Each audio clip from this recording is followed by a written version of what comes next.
Hello guys, welcome back my YouTube channel Manav classes. आज आपके लिए एक अच्छा सा टॉपिक लेके आया हूँ। उस टॉपिक का नाम है वर्ब। लेकिन इससे पहले मैं बताना चाहूँगा कि मैंने आपको इससे जो पहले पढ़ाया मैंने सारा क्लियर करा दिया है। एज एग्जाम्पल एक बार समझाना चाहूँगा। जैसे लिखा है he is singing a song. अब मैंने आपको बता दिया है कि ही जैसे एक वर्ड होता है, तो वर्ड कौन सा वर्ड होता है, कितने वर्ड होते हैं, सारा बता दिया है। और ये पूरा एक क्या हमारा एक सेंटेंस है। सेंटेंस कौन कौन से होते हैं, कौन सा सेंटेंस है, कितने पार्टों में बांटा गया है, कितने टाइप्स होते हैं, सारा चीज़ मैंने ऑलरेडी पुरानी वीडियो में बता रखा है। प्लीज़ जो नए आए हैं वीडियो को लाइक कीजिए, सब्सक्राइब कीजिए, बेल आइकन बटन दबाइए ताकि नेक्स्ट वीडियो जो अपलोड करूं सबसे पहले आपके पास पहुंचे। और प्लीज़ आप जो न्यू वाले हैं, जो न्यू जिसने अभी ज्वाइन किया है, आप एक बार पुरानी वीडियो देखिए ताकि आपके जो छोटे मोटे डाउट है वो क्लियर हो जाएं। तो आज आपके लिए लेके आया हूँ वर्ब। अब मैं आपसे ही पूछना चाहूँगा कि आप मुझे बताओ कि वर्ब होती क्या है।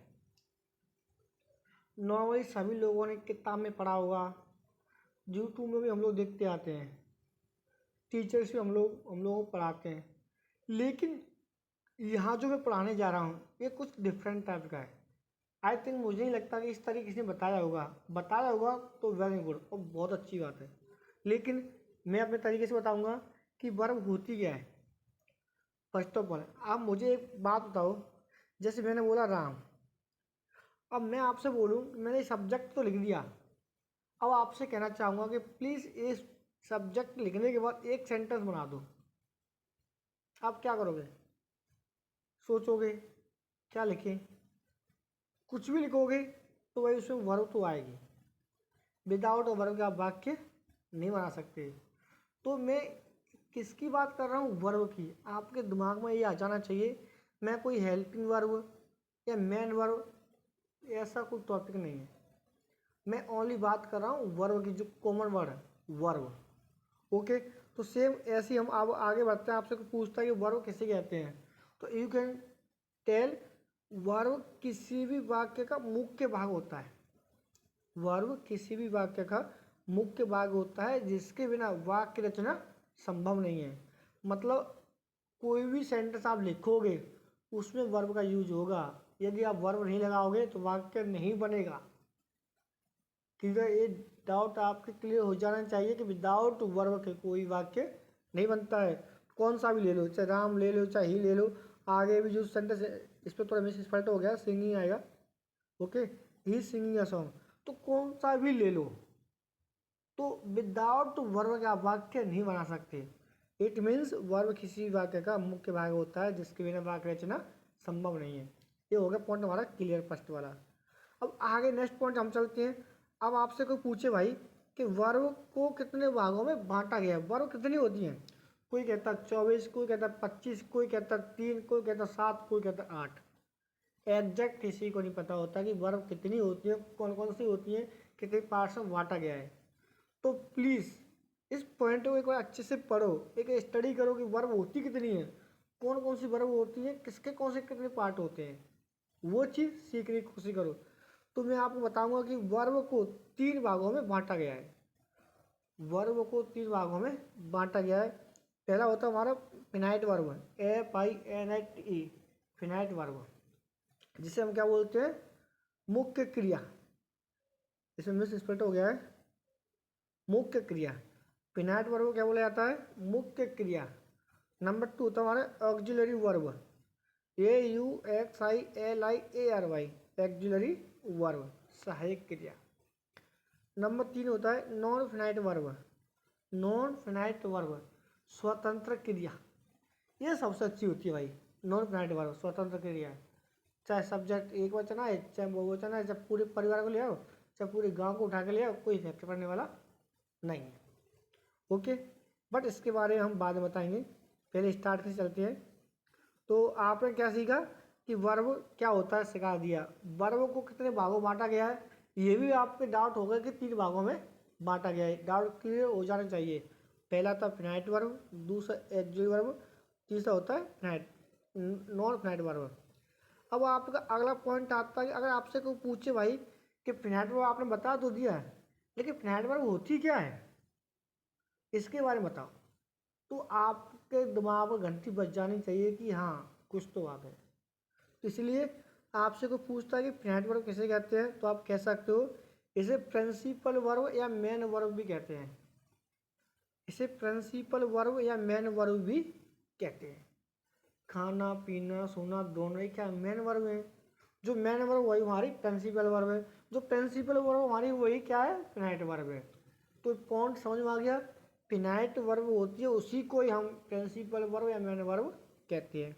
ओके, अब आगे एक पॉइंट आता है कि फिनाइट वर्ब को कितने भागों में बांटा गया है, तो ये आप ध्यान रखना कि फिनाइट वर्ब को 4 भागों में बांटा गया है। फर्स्ट ऑफ ऑल कौन सी होती है, transitive verb, TRANSITIVE, transitive verb, सकर्मक क्रिया, मैं बताऊंगा बाद में इसके बारे में। पहला होता है ट्रांजिटिव वर्ब। नंबर 2 इन ट्रांजिटिव वर्ब, इस पर थोड़ा मिस स्पेल्ट हो गया है, इन ट्रांजिटिव वर्ब इसमें INTRAINTRANSITIVE,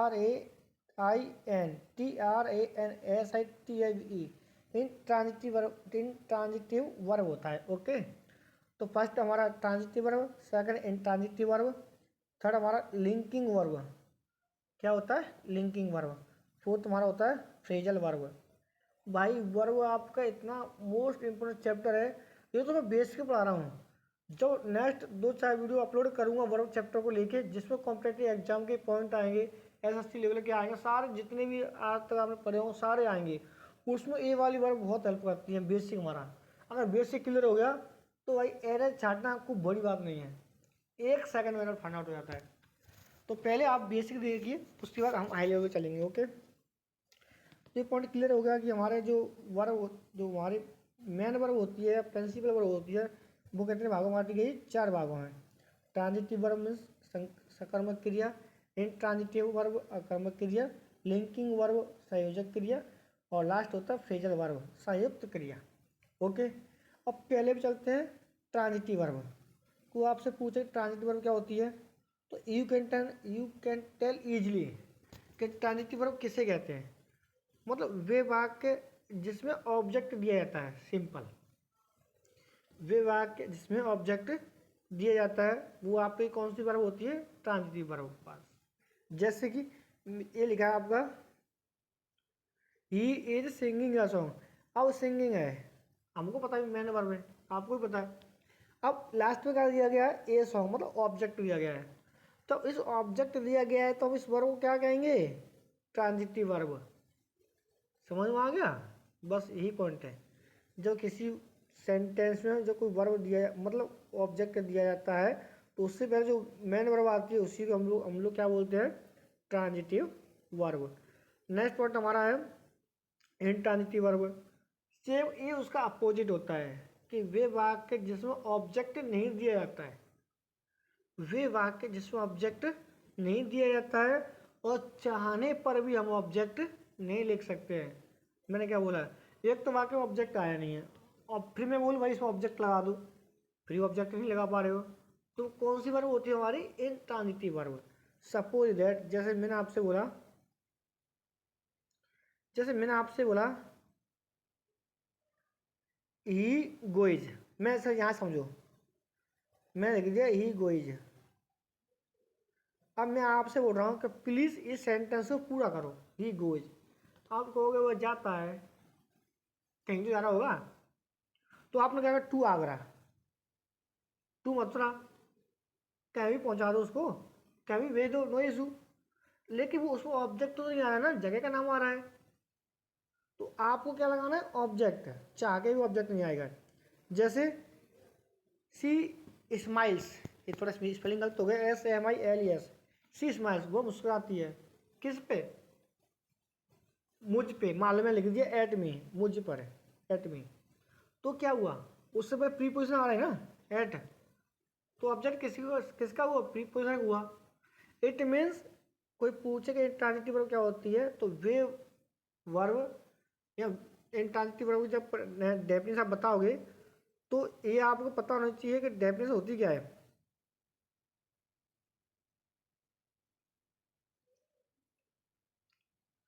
वे वाक्य जिनमें ऑब्जेक्ट नहीं दिया होता है और चाहने पर भी हम ऑब्जेक्ट नहीं लिख सकते, वो हमारी क्या होती है, इंटांगिटिव वर्ब। ओके, समझा दिया मैंने। अब आता है linking verb. Why very very important है लिंकिंग वर्ब समझने के लिए। पहले परिभाषा चलो। वे क्रियाएं जो सब्जेक्ट और उसके कंप्लीमेंट को जोड़ने का कार्य करती हैं। कंप्लीमेंट, COMPLEMENT, स्पेलिंग थोड़ा मिस स्पेल्ड हो गया इसमें, कंप्लीमेंट।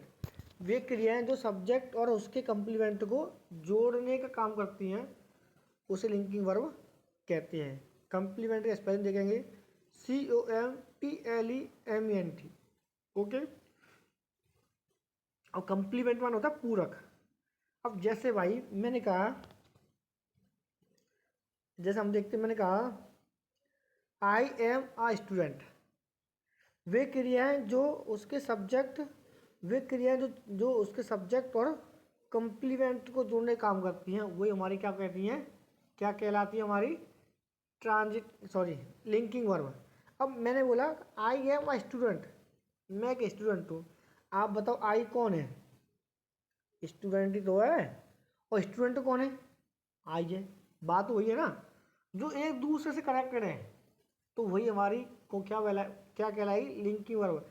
अब इसमें लिंकिंग वर्ब क्या हमारी, एम। समझ में आया। इसमें एम क्या है, कोई हेल्पिंग वर्ब नहीं है। नॉर्मल हम लोग बोल देते हैं हेल्पिंग वर्ब है, जब हमारा आता है हेल्पिंग वर्ब होती है, वो बोलने के लिए अच्छा है। लेकिन जब डीपली आप ग्रामर में जाओगे और बारीकी सीखने की कोशिश करोगे तो हमारे यहाँ इस सेंटेंस में जो एम हमारी लिंकिंग वर्ब है, ना कि हेल्पिंग वर्ब है। क्योंकि मैं आपको किसका पार्ट पढ़ा रहा हूँ, मेन वर्ब का पार्ट, फाइनाइट वर्ब का पार्ट पढ़ा रहा हूँ। जब फाइनाइट वर्ब पार्ट पढ़ा रहा हूँ तो हेल्पिंग वर्ब नहीं आती, ये मेन वर्ब में आती है। ओके, नेक्स्ट ऐसे हमारा, अब ही इज अ फार्मर, वह किसान है। समझ जाओ, यहाँ पर को पूछता है कि इज क्या है, हेल्पिंग वर्ब नहीं है, मेन वर्ब है। मेन वर्ब कौन सी है, लिंकिंग वर्ब है। ओके, सेम ऐसे हम नेक्स्ट पॉइंट लेके आते हैं। अब आता है फ्रेजल वर्ब। फ्रेजल वर्ब मतलब ये बहुत अच्छा भाई, ये एग्जाम पक्का 1 नंबर का आता है। कॉम्पिटेटिव एग्जाम तो आना ही आना है। इंटर में ये वाला क्वेश्चन 3 नंबर का आता है, 2 नंबर का आता है। बाकी ये क्वेश्चन भी 1 नंबर का आता है भाई, यहीं से आता है। बस थोड़ा समझने की कोशिश करना है। कोई पूछता है कि फ्रेजल वर्ब होता क्या है, तो वे क्रियाएं जिनके प्रीपोजिशन बदलने पर, वे क्रियाएं जिनके प्रीपोजिशन बदलने पर उनके अर्थ में उनके अर्थ बदल जाते हैं। थोड़ा इसमें गलत लिखा है। कोई पूछता है कि फ्रेजल वर्ब होता क्या है, तो वे क्रियाएं जिनके प्रीपोजिशन बदलने पर उनके अर्थ भी बदल जाएं वो हमारी क्या कहलाएगी, फ्रेजल वर्ब। दोबारा देखो, वे क्रियाएं जिनके प्रीपोजिशन बदलने पर उनके अर्थ भी बदल जाते हैं वो हमारे फ्रेजल वर्ब कहलाती हैं। सपोज जैसे मैंने बोला लुक। ओके, आपको पता है कि लुक में क्या होता है, देखना। ये तो हमारी नॉर्मल वर्ब हो गई। अब लुक के बाद में लगा दिया आफ्टर। लुक पे क्या लगा दिया, आफ्टर। लुक आफ्टर माने देखभाल करना। तो सेम ऐसे ही इसमें एक नया वर्ड है। जैसे मैं लिखा लुक, लुक में देखना होता है, तो लुक आफ्टर लिखा तो क्या आया, देखभाल करना। जब लुक इनटू लिखा तो क्या आया, जांच करना। अब इस वर्ड लुक वर्ड को हटा दो। मैं क्या बोल रहा हूँ कि वे क्रिया है, मतलब वे क्रिया है, मतलब या वे वर्ड, जो आप कुछ भी कह सकते हो, जिनके बाद प्रीपोजिशन आने पर, प्रीपोजिशन के बाद तो आ रही है ना,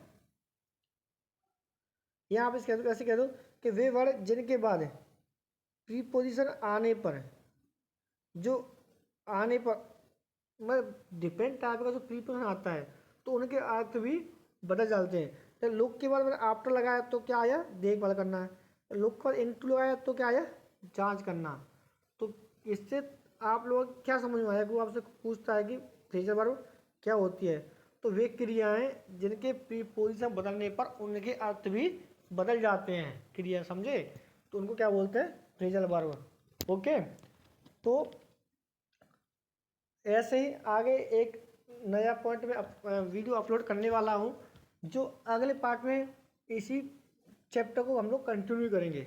तब तो इस वीडियो को लाइक कीजिए, सब्सक्राइब कीजिए, शेयर कीजिए और कमेंट कीजिए। कोई भी डाउट हो तो प्लीज़ आप आस्क कीजिए, मैं आपके डाउट क्लियर करूँगा।